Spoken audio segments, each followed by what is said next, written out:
여러분은 과연 성공자라고 생각하십니까? 아니면 실패자라고 생각하십니까? 얼른 판단하기가 쉽지 않습니다. 그런데 오늘 본문을 보면 내가 성공자인지 아니면 실패자인지 판단할 수 있는 척도가 오늘 본문 가운데 나타나 있어요. 어떤 내용이 오늘 본문에 기록되어 있습니까? 오늘 본문 내용은 게네사렛 호숫가에서 되어진 일에 대해서 기록하고 있죠. 시몬 베드로와 그의 친구들이 밤이 새도록 이 게네사렛 호수에서 고기를 잡습니다. 그러나 고기를 얼마나 잡았습니까? 한 마리도 잡지 못했어요. 밤새도록 한 노력이 헛수고로 끝나고 이제 모든 것을 포기하고 배를 끌고 나와서 육지에 그물을 내려놓고 그물을 싣고 있었어요. 그때 예수님께서 다시 베드로의 배에 오르시면서 배를 좀 띄기를 청하시죠. 그리고 그 배 위에서 무리를 향해서 말씀하신 후에 베드로에게 뭐라고 말합니까? 깊은 곳에 그물을 던져라. 베드로는 이 주님의 말씀에 순종함으로 말미암아서 깊은 곳에 그물을 던졌다가 그물이 찢어질 정도로 많은 그러한 고기를 잡는 모습이 오늘 본문에 기록되어 있습니다. 여러분, 이 말씀을 통해서 우리가 먼저 생각하고 지나가야 될 중요한 교훈 한 가지는 주님께서 우리에게 어떤 명령을 하시기 전에 항상 먼저 자상하게 가르쳐 주신다라는 사실이 오늘 본문에도 보면 먼저 가르쳐 주신 후에 그리고 베드로에게 깊은 곳에 그물을 던지라라고 말씀하신 것을 보게 돼요. 여러분, 하나님께서 가끔 여러분에게 너무 황당한 명령을 하신다고 느낄 때가 있습니까? 곰곰이 생각해 보세요. 하나님께서 정말 갑자기 황당하게 나에게 어떤 말씀을 하시는가? 사실은 좀 더 깊이 생각해 보면 하나님께서는 이미 그 일들을 위해서 내게 필요한 말씀들을 여러 가지 방법으로 여러 가지 모양으로 말씀해 주시고 나서 비로소 어떤 명령을 하시는 것을 알게 돼요. 우리는 그저 건성으로 하나님의 말씀을 듣고 있다가 갑자기 왜 하나님께서 갑자기 저렇게 황당하게 막연하게 저렇게 말씀하실까? 우리 하나님 절대로 그렇지 않아요. 우리 하나님은 우리가 얼마나 연약한 존재인지 우리의 체질을 아시는, 우리가 단지 먼지와 같은 존재임을 아시는 분이, 하나님께서 우리에게 무엇을 원하실 때, 하나님께서 우리에게 무엇을 시키실 때, 하나님께서 우리에게 무엇을 명령하실 때는 반드시 나에게 먼저 가르쳐 주시고 하신다는 사실을 기억하세요. 자, 그런데 오늘 본문에 나오는 베드로는 성공자입니까? 실패자입니까? 여러분 보시기에는 성공자인 것 같아요? 실패자인 것 같아요? 5절 앞부분에 보시면 시몬이 대답하여 이르되 선생님, 우리들이 밤이 새도록 수고하였으되 잡은 것이 없지만은, 밤새도록 고기를 잡기 위해서 애를 썼지만 한 마리도 잡지 못했어요. 자, 이 베드로의 모습, 실패자의 모습입니까? 성공자의 모습입니까?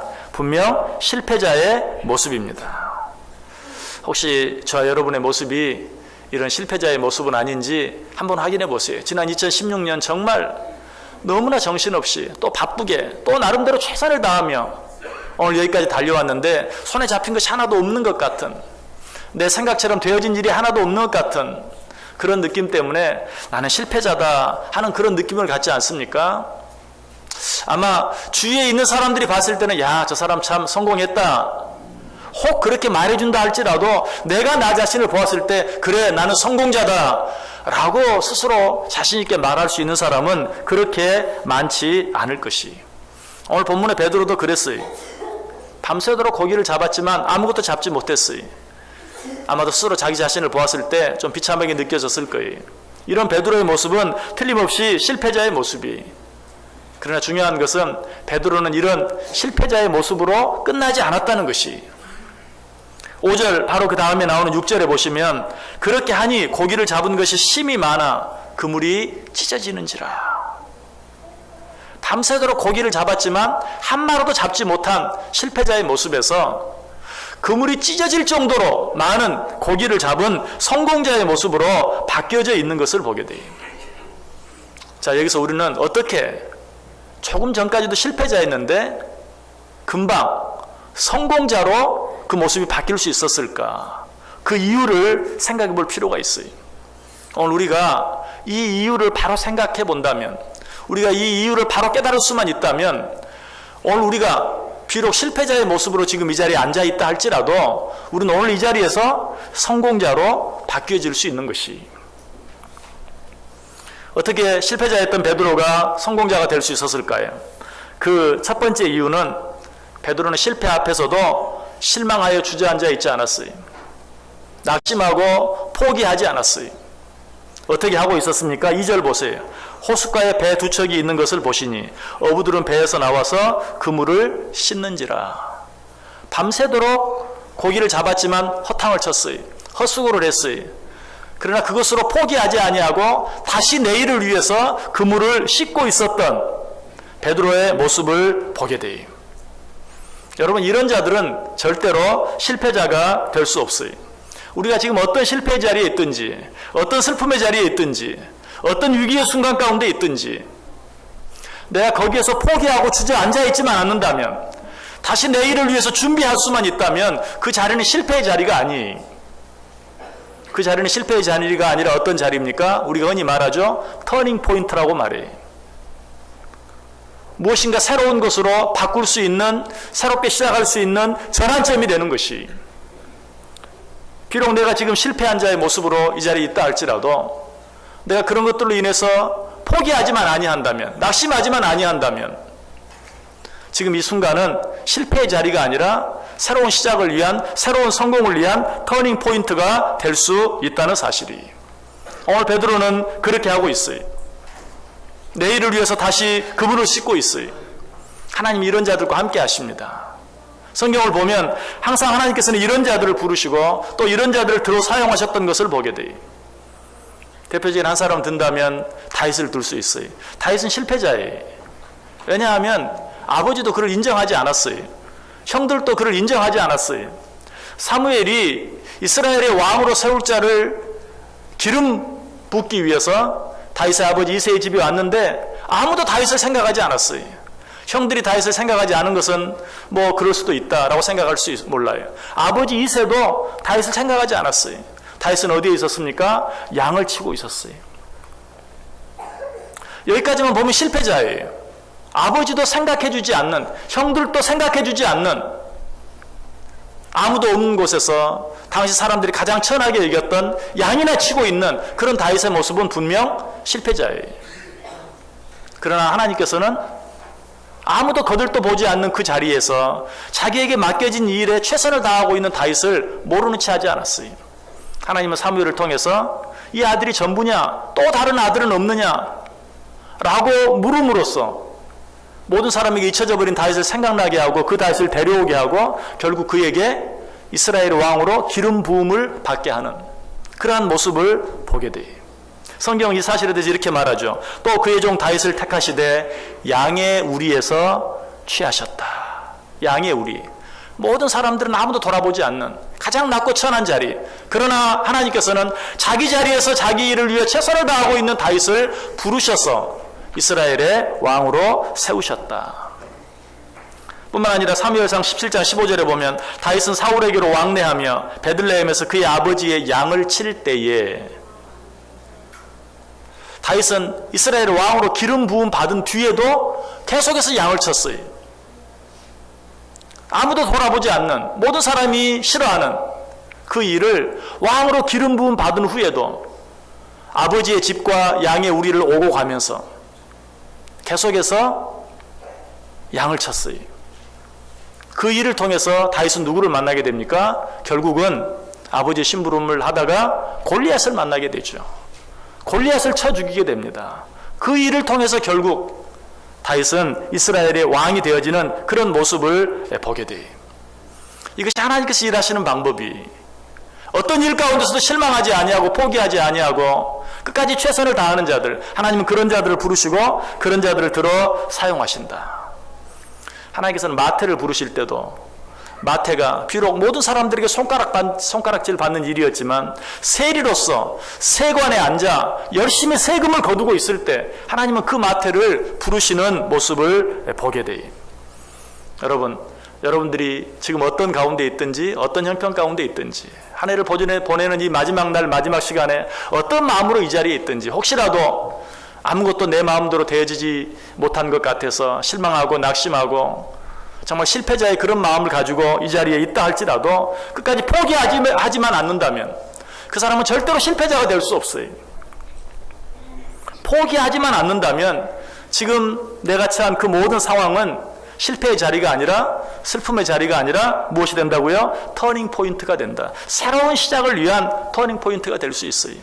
우리가 너무나 잘 아는 해밍웨이의 노인과 바다에 나오는 샌디에고라는 노인, 이 사실을 우리에게 너무 잘 가르쳐 주죠. 그는 바다에 나가서 84일 동안 고기를 잡았지만 오늘 베드로처럼 한 마리도 고기를 잡지 못했어요. 그러나 포기하지 않았어요.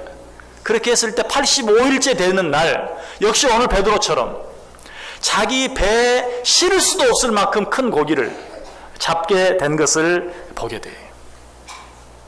우리가 지난 한 해 365일 동안 아무것도 내 생각대로 내 마음대로 내 때로 되어진 일이 없다 할지라도 그것 때문에 실망하고 낙심하지 아니하고 여전히 내일을 위해서 준비할 수만 있다면 오늘 이 자리는 실패의 자리가 아니라는 사실이. 자, 그런데 이런 이야기는 길게 할 필요가 없죠. 왜? 이런 이야기는 오늘 여러분이 여기 나오지 않고 집에 앉아서 TV를 보고 있어도 이 한 해의 마지막 날에 수많은 사람들이 얘기할 것이, 여러분들 실패했다고 낙심하지 마십시오. 포기하지 마십시오. 내일을 위해 준비하십시오. 다시 힘차게 일어나십시오. 그런 말들은 믿음을 갖지 않은 사람들도 얼마든지 할 수 있는, 어디서든지 들을 수 있는 말이. 베드로가 진정한 실패자의 자리에서 실패자로 끝나지 아니하고 성공자가 될 수 있었던 보다 더 중요한 이유가 무엇인가? 그것은 예수님께서 이 베드로를 찾아와 주셨다는 것이. 3절 보세요. 예수께서 한 배에 오르시니 그 배는 시몬의 배라. 육지에서 조금 떼기를 청하시고 앉으사 배에서 무리를 가르치시더니. 예수님께서 이 베드로의 배에 찾아와 주셨어요. 그리고 그 배를 띄우기를 청하셨어요. 그리고 그 베드로에게 말씀하셨어요. 깊은 곳에 그물을 던지라. 여러분, 이 두 번째 이유야말로 오늘 우리들이 정말 가슴속 깊이 새겨야 될 중요한 말씀이에요. 베드로가 아무리 내일을 위해 준비했다 할지라도 예수님께서 베드로를 찾아와 주시지 아니하셨다면, 그 배에 오르시지 않았다면 베드로는 여전히 실패자일 수밖에 없었을 거예요. 시편 127편 1절과 2절이 말합니다. 여호와께서 집을 세우지 아니하시면 세우는 자의 수고가 헛되며 여호와께서 성을 지키지 아니하시면 파수꾼의 깨어있음이 헛되도다. 너희가 일찍 일어나고 늦게 누우며 수고의 떡을 먹음이 헛되도다. 여호와께서 집을 세우지 아니하시면, 여호와께서 성을 지키지 아니하시면 우리의 모든 수고와 노력이 다 헛될 수밖에 없다고 말씀하고 있어요. 근데 예수님께서 그 베드로의 배에 오르셨어요. 자, 거기엔 정말 베드로의 배 하나만 있었을까요? 아니었을 거예요. 수많은 사람들의 배가 있었을 거예요. 그러나 예수님께서 베드로의 배에 오르셨어요. 그로 말미암아 베드로는 실패자의 자리에서 졸지에 성공자의 자리에 설 수 있게 되었다는 사실이. 더 놀라운 것은 예수님께서 베드로를 찾아오셔서 어떻게 하셨다고요? 말씀을 가르쳐 주셨어요. 예수께서 한 배에 오르시니 그 배는 시몬의 배라. 육지에서 조금 떼기를 청하시고 앉으사 배에서 무리를 가르치시더니. 물론 얼른 보면 베드로를 가르치신 게 아니잖아요. 그 배에 앉아서 앞에 해변에 앉아있는 많은 무리들을 가르치신 것 아닙니까? 맞아요. 자, 그렇지만 그 배에서 앞에 있는 무리들을 향해 가르치시는 그 예수의 말씀을 가장 잘 들을 수 있었던 사람은 누구일까요? 같은 배에 있었던 베드로였을 것이 틀림없어요. 베드로가 처절한 실패자의 자리에서 성공자의 자리에 설 수 있었던 것은 예수님께서 그를 찾아와 주셨을 뿐만 아니라 그에게 말씀으로 가르쳐 주셨기 때문이에요. 누가복음 10장 39절에 보면 마르다의 동생 마리아에게 하신 주님의 칭찬이 나오죠. 그에게 마리아라는 동생이 있어 주의 발치에 앉아 그의 말씀을 듣더니, 이 마리아를 향해서 예수님께서 뭐라고 말합니까? 네가 좋은 편을 택하였다. 하나님의 말씀을 들을 수 있는 자, 하나님의 말씀을 가까이 할 수 있는 자, 이런 자는 어떤 실패의 자리에서라도 다시 일어날 수 있고 뿐만 아니라 성공자의 자리를 옮길 수 있어요. 그래서 야고보 4장 8절이 말합니다. 하나님을 가까이 하라. 그리하면 너희를 가까이 하시리라. 시편 73편 28절은 말합니다. 하나님께 가까이 함이 내게 복이라. 하나님의 말씀을 가까이 하라. 그 말씀을 가까이 하는 자, 그런 자는 복이 있는 자다라고 이야기하고 있어요. 자, 그런데 베드로가 실패자의 자리에서 성공자의 자리로 올라갈 수 있었던 보다 더 중요한 이유가 있어요.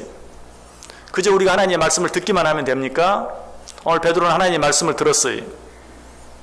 자, 그것으로 베드로가 실패자에서 성공자의 자리로 옮겨갈 수 있었나요? 아니죠. 그 말씀을 듣고 어떻게 했습니까? 순종했어요. 5절 보시기 바랍니다. 시몬이 대답하여 이르되 선생님 우리들이 밤이 새도록 수고하였으되 잡은 것이 없지만은 말씀에 의지하여 내가 그물을 내리리이다. 여러분, 오늘 주님께서 우리를 찾아와 주셨어요. 여러분, 이렇게 생각할지 몰라요. 아닙니다. 내가 주님을 찾아왔습니다 라고 생각할지 몰라요.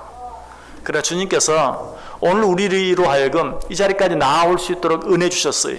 기회 주셨어요. 시간 주셨어요. 건강 주셨어요. 믿음 주셨어요. 그리고 이 자리를 마련해 놓고 우리를 초대하신 것이 주님께서 우리를 찾아와 주셨어요. 그리고 지금 어떻게 하십니까? 주님께서 우리에게 말씀하십니다. 예수님께서 베드로의 배에 오르셔서 말씀해 주신 것처럼 오늘 우리들에게 말씀해 주고 있어요. 무엇을? 베드로가 어떻게 실패자의 자리에서 성공자의 자리로 옮겨갈 수 있었는지, 실패자에서 어떻게 성공자가 될 수 있었는지 말씀해 주고 계세요. 우리는 그 말씀을 어떻게 해야 합니까? 오늘 베드로처럼 우리에게 주신 말씀으로 받고 순종할 수 있어야 돼요.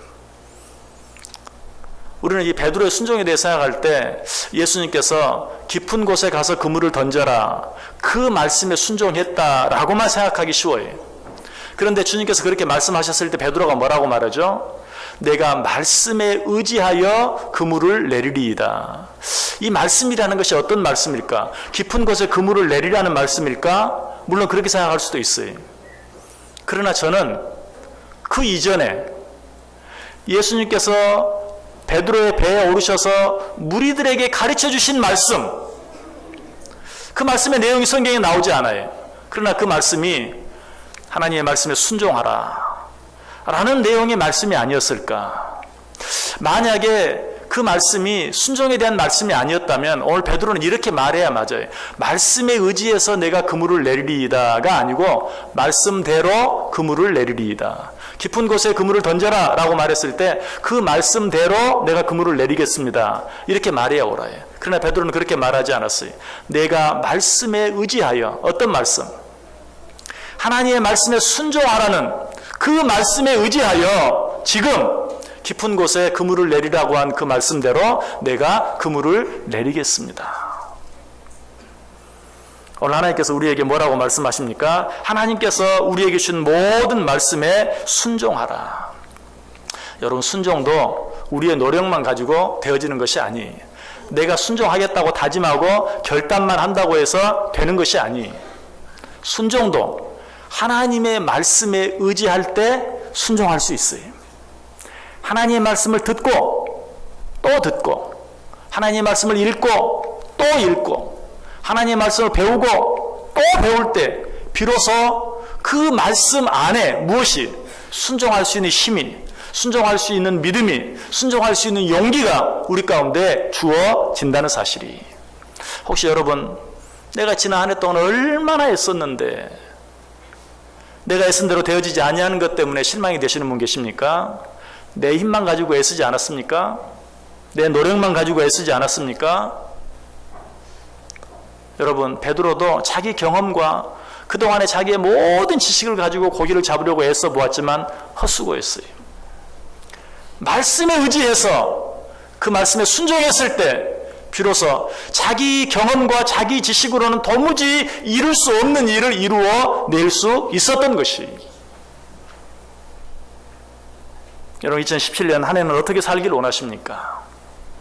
내 노력만 가지고, 내 수고만 가지고, 내 경험만 가지고, 내 지혜만 가지고 살 것이 아니라 하나님께서 내게 주신 말씀 붙잡고 살아보시기 바랍니다. 오늘 베드로가 말한 것처럼 말씀에 의지하여 내가 새해에는 그물을 내리겠나이다 라고 다짐할 수 있기를 바라요. 기독교와 다른 모든 종교의 차이가 있다면 무엇일까요? 기독교는 순종을 통해서 하나님의 뜻을 이루는 종교입니다. 타 종교는 무엇일까요? 자기의 경험, 자기의 지식, 자기의 요구를 관철시킴으로 자기의 뜻을 이루어가는 종교예요. 여러분, 이 차이를 우리가 알지 못하면 오늘 송구 영신예배를 드리는 우리들의 모습이 마치 새해 해맞이 하러 바다로 가고 산으로 가는 사람들과 조금 더 다를 바가 없어요. 해맞이 가서 해를 바라보면서 어떻게 합니까? 내 소원을 이야기합니다. 내 소원을 들어주옵소서. 여러분들이 그런 마음만 가지고 이 자리에 나와 있다면 우리는 하나님을 알지 못하는 해맞이 나가는 그 사람들과 다를 바가 전혀 없어요. 기독교는 그런 종교가 아니에요. 하나님의 말씀에 순종함으로 하나님의 뜻을 이루어드리는, 그것이 바로 우리가 믿는 기독교인 것을 우리는 꼭 알아야 돼요. 여러분이 아무리 열심히 노력해도 여러분의 경험만 의지하고 살아간다면 여러분은 그저 평범한 사람이 될 수밖에 없어요. 여러분이 아무리 노력하고 했어도 상식에만 의지하고 살아간다면 여러분들이 이루는 일도 상식적인 일에 불과할 것이에요. 그러나 하나님의 말씀에 의지해서 나의 모든 경험과 상식을 내려놓고 그 말씀에 순종하며 살아갈 때 우리의 경험과 우리의 상식을 초월하는, 우리의 경험과 우리의 상식과 우리의 노력과 우리의 수고로는 도무지 얻을 수 없는 그런 일들을 이루는 진정한 성공자들이 될 수 있다는 사실이. 오늘 베드로는 이런 순종을 통해서, 경험과 상식을 초월한 이런 순종을 통해서 어떤 축복을 받게 됩니까?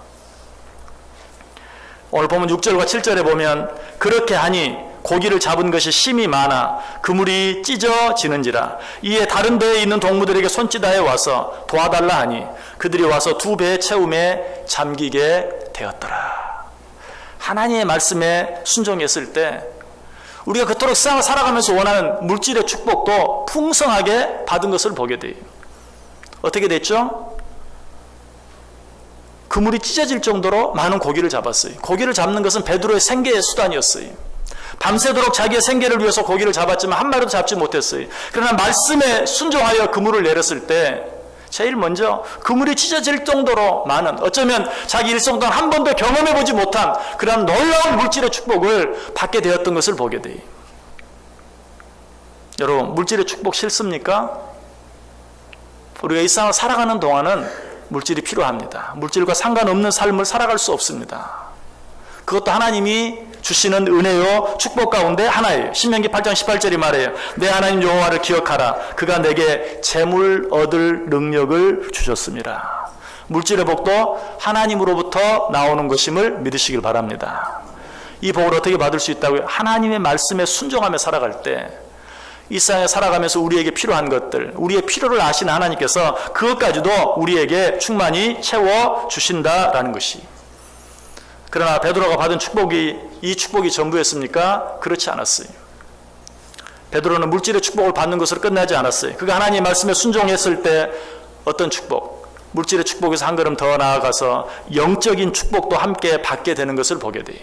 8절 보시기 바랍니다. 시몬 베드로가 이를 보고 예수의 무릎 아래 엎드려 이르되 주여 나를 떠나소서 나는 죄인이로소이다 하니.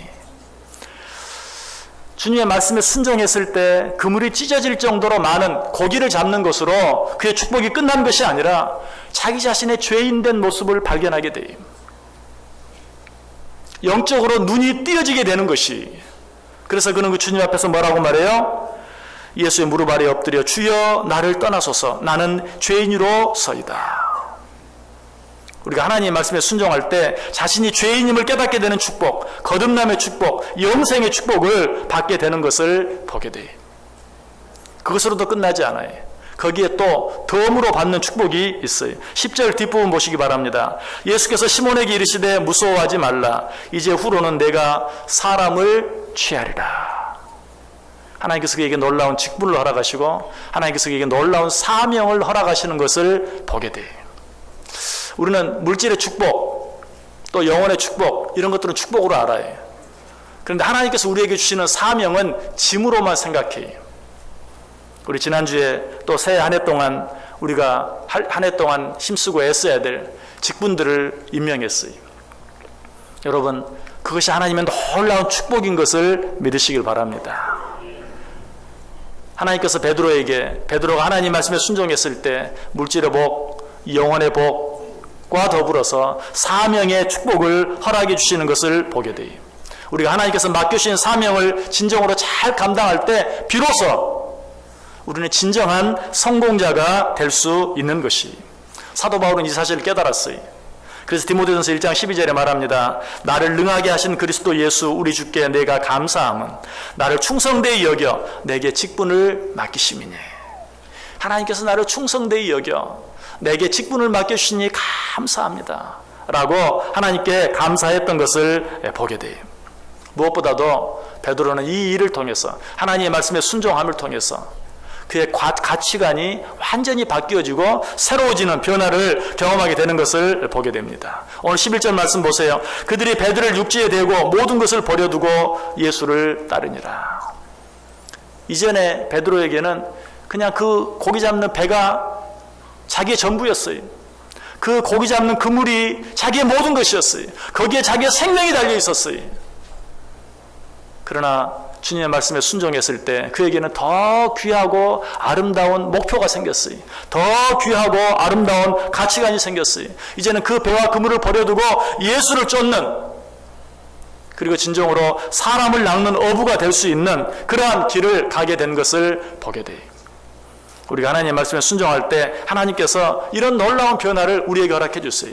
이런 베드로의 변화가 가장 단적으로 나타나 있는 것은 오늘 본문 속에 5절에서는 베드로가 처음 예수님을 부를 때 뭐라고 부릅니까? 선생님이라고 불러요. 5절 다시 한번 보세요. 시몬이 대답하여 이르되 선생님 우리들이 밤이 새도록 수고하였으되 잡은 것이 없지만은 말씀에 의지하여 내가 그물을 내리리이다. 처음에 뭐라고 불렀어요? 선생님이라고 불렀어요. 그러나 이런 놀라운 축복을 경험한 후에 그는 이 선생님을 어떻게 부릅니까? 8절 보세요. 시몬 베드로가 이를 보고 예수의 무릎 아래 엎드려 이르되 주여 나를 떠나소서 나는 죄인으로소이다 하니. 주여 나를 떠나소서 나는 죄인으로소이다. 선생님이라는 호칭이 주여로 바뀌어지는 것을 보아요. 여러분, 예수 그리스도가 우리의 주인이 되어질 때 우리는 이제 더 이상 염려하고 걱정할 일이 아무것도 없어요. 예수 그리스도께서 우리 주인이 되어줄 때 우리는 더 이상 두려워할 일이 아무것도 없어요. 말씀을 마칩니다. 주님께서 오늘 우리를 찾아와 주신 것 믿으십니까? 지난 한 해 동안 우리와 함께 해주셨을 뿐만 아니라 이제 한 해를 보내고 새해를 맞이하는 이 순간에, 모든 사람들은 잠이 들어있는 이 순간에 주님께서 우리를 찾아와 주셨어요. 그리고 오늘 우리에게 말씀해 주세요. 뭐라고? 오직 하나님의 말씀을 가까이 하고 그 말씀에 순종하며 살라. 그것이 너에게 영육간의 축복이 될 것을 우리에게 말씀해 주고 있어요. 여러분, 이 시간에 지난 한 해 어떻게 살아왔든지 우리는 그것 때문에 실망하거나 낙심하거나 좌절하지 아니하고 하나님께서 우리에게 주신 또 새로운 한 해를 바라보면서 그 안에 오직 내 경험, 내 지식에 의해 살지 아니하고 하나님께서 내게 주신 말씀 붙잡고 말씀에 의지하여 살기로 마음에 다짐할 때, 2017년 한 해를 마쳤을 때는 오늘 베드로처럼 그물이 찢어질 정도로 많은 것들을, 내 능력과 내 힘으로는 얻을 수 없는 것들을 얻고 기뻐하고 감사하며 살아갈 수 있는 은혜가 저 여러분 가운데 넘칠 수 있기를 주님의 이름으로 간절히 축원합니다. 이제 2017년 1분 남았습니다. 10초 전부터 카운트다운을 하겠습니다. 카운트다운을 할 때는 10, 9, 8, 7 숫자로 할 터인데요. 여러분 카운트다운 할 때는 오른손 들으시고 19 하겠습니다. 자, 준비하시고 이제 20초 전입니다. 그리고 마지막 1, 0 한 다음에 해피 뉴 이어 두 손을 높이 들고 외치는 것입니다. 자, 5초 전입니다. 4초 전, 3초 전, 2초 전, 1초 전, 10, 9, 8, 7, 6, 5, 4, 3, 2, 1. 해피 뉴 이어! 해피 뉴 이어! 예. 자, 우리 옆에 있는 분들과 인사합니다. 새해 복 많이 받으십시오. 새해 복 많이 받으십시오. 새해 복 많이 받으시기 바랍니다.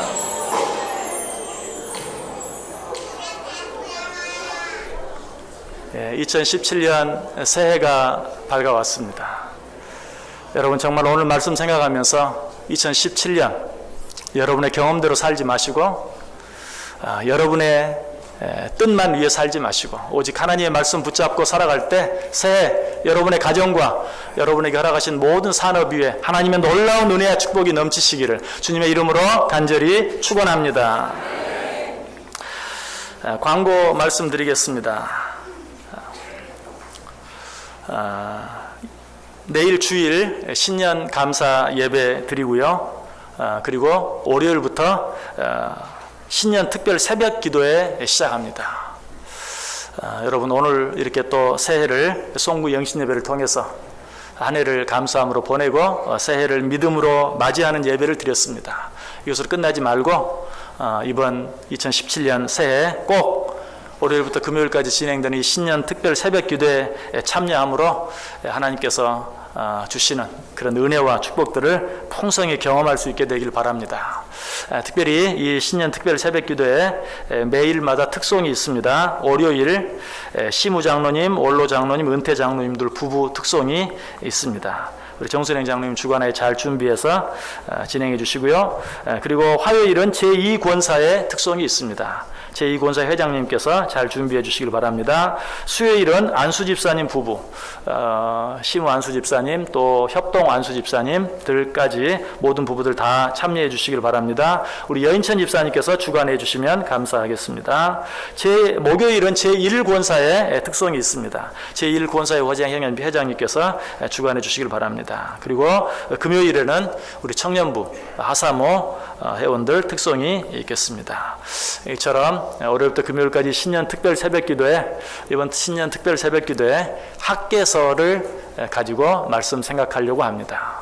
여러분 말씀 사모하는 마음 가지고 그리고 한 해를 기도로 시작하는 마음 가지고 이 신년 특별 새벽 기도 정말 한 분도 빠짐없이 모두 참석할 수 있는 귀한 시간 될 수 있기를 바랍니다.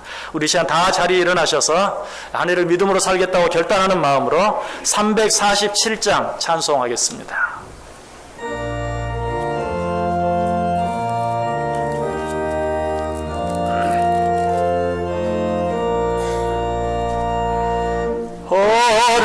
허락하신 새 땅에 들어가려면 마음의 준비 다하여 힘써 일하세. 여호수아 본받아 앞으로 가세. 오래 갈 처소는 주님 품일세. 시험할 당에도 낙심 말고서 맘의 걱정 버리고 힘써 일하세. 여호수아 본받아 앞으로 가세. 오래 갈 처소는 주님 품일세. 앞서 가신 예수님 바라보면서 모두 마음을 합하여 힘써 일하세. 여호수아 본받아 앞으로 가세. 오래 갈 처소는 주님 품일세. 일할 곳이 아직도 많이 있으니 다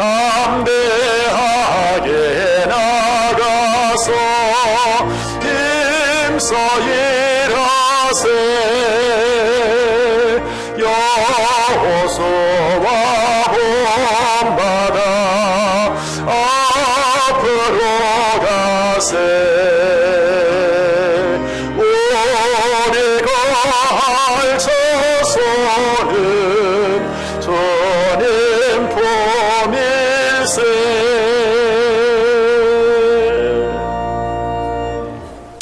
기도하겠습니다.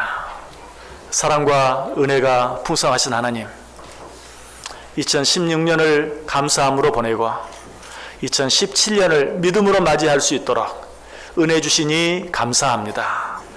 새로운 한 해를 맞이하면서 우리에게 먼저 말씀해 주시니 감사합니다.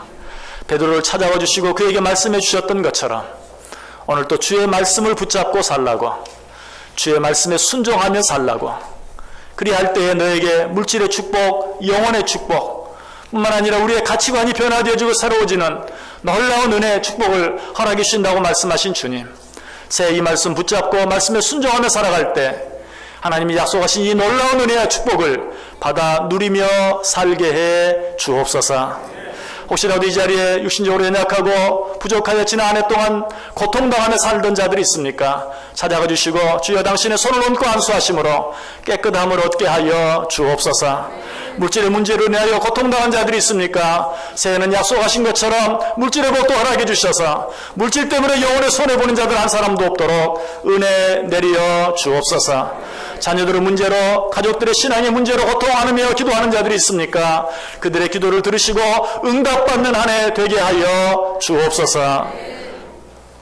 이제는 우리 주 예수 그리스도의 은혜와 하나님 아버지의 크신 사랑하심과 성령의 놀라운 역사하심이 우리 앞에 주어진 새로운 한 해 오직 말씀 붙잡고 말씀 안에서 순종하며 살아가기로 마음에 깊이 다짐하고 소원하는 우리 온 성도들 머리 위에, 그들이 허락하신 가정과 산업과 학업 위에 지금부터 영원토록 함께 있을지어다. 아멘.